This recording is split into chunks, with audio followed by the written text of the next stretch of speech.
रामचन्द्राय जनकराजजामनोहराय मामकाभीष्टदाय महितमङ्गलम्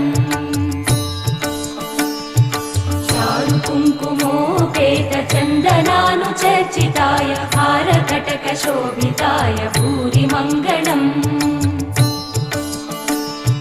विमलरूपाय विविधवेदान्तवेद्याय सुजनचित्तकामिताय सुभगमङ्गलम् रामदासमृदुलहृदय तामरसनिवासाय स्वामि भद्रगिरिवराय दिव्यमङ्गलम्